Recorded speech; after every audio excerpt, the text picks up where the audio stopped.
Geografia, volume 2, quarto ano. Respondam às atividades das páginas 16, 17, 18, 23, 28, 29, 30, 31 e 32. A chegada dos povos africanos. Os africanos chegaram no Brasil entre o século XVI e XIX.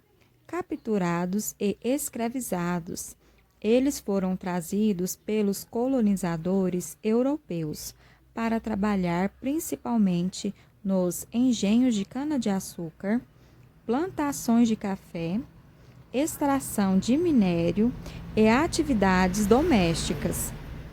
No Brasil, os povos africanos também não aceitaram passivamente tanta violência e continuaram resistindo à escravidão. O maior símbolo da luta desses povos eram os quilombos, lugares organizados para abrigar os escravos que buscavam liberdade. Em 20 de novembro é comemorado o Dia da Consciência Negra. A data é marcada pela morte de Zumbi dos Palmares, que lutou no Quilombo dos Palmares pela liberdade dos escravizados e se tornou um dos nomes mais importantes da resistência à escravidão.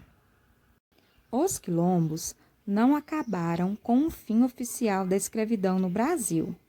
Em 1888, pelo contrário, muitos ainda existem até hoje e são consideradas comunidades tradicionais que conservam a cultura local própria, onde se realizam diversas atividades econômicas, como agricultura, comércio e turismo. Os africanos contribuíram para a cultura brasileira em uma enorme quantidade de aspectos, na dança, na música, na religião, na culinária e em elementos linguísticos. Os imigrantes. Com o fim do trabalho escravo e a disponibilidade de terras para plantar e morar no Brasil, pessoas de todo o mundo viram uma oportunidade de trabalhar e ter melhores condições de vida em nosso país. Os primeiros grupos de imigrantes que aqui chegaram no século XIX foram os portugueses. Em seguida vieram os italianos, alemães, poloneses e, mais no fim do século, é que, em menor quantidade, vieram os japoneses e outros asiáticos. Os imigrantes que chegavam ao Brasil trabalhavam principalmente nas lavouras de café. Nessa época, o café se destacava como cultivo mais importante. Esses imigrantes de diversas nacionalidades também contribuíram para compor a pluralidade étnica e a cultura do povo brasileiro. O Brasil continua recebendo imigrantes e, mais recentemente, refugiados. A diferença entre imigrantes e refugiados é que os imigrantes costumam sair de seus países por vontade própria, em busca de melhores condições de vida. Já os refugiados são motivados a sair dos seus lugares de origem por causa de desastres naturais, crise política, guerras ou perseguições por vários motivos. Vocês sabiam que Roraima é o estado brasileiro que mais recebeu refugiados venezuelanos? Por ser um estado que faz fronteira do Brasil com a Venezuela, ele recebe vários imigrantes.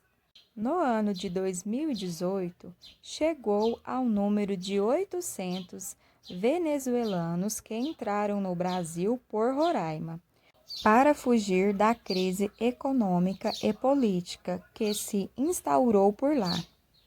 A saída do povo venezuelano do seu país é contrária à vontade da população, a qual enfrenta uma crise econômica e política que reflete em sua própria sobrevivência, pois não há alimentos nem medicamentos, etc.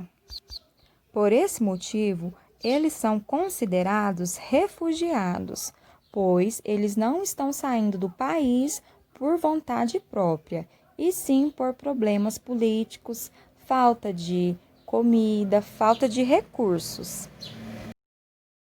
O Brasil está entre os 5 países mais populosos do mundo, com mais de 208 milhões de habitantes.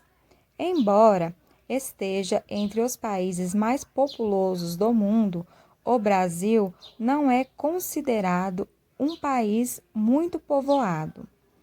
Isso acontece porque o território do país é enorme, de modo que há muitos espaços vazios.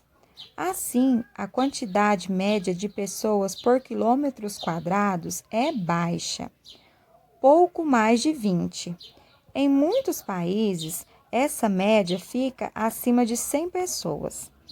A população de um território ou de um país pode ser apresentar por 2 fatores de crescimento: o crescimento vegetativo ou natural, que corresponde à diferença entre a taxa de natalidade e a taxa de mortalidade dos habitantes, ou o crescimento demográfico ou populacional, que está relacionado ao crescimento vegetativo mais a taxa de migração, que é a população que chega e sai do nosso território.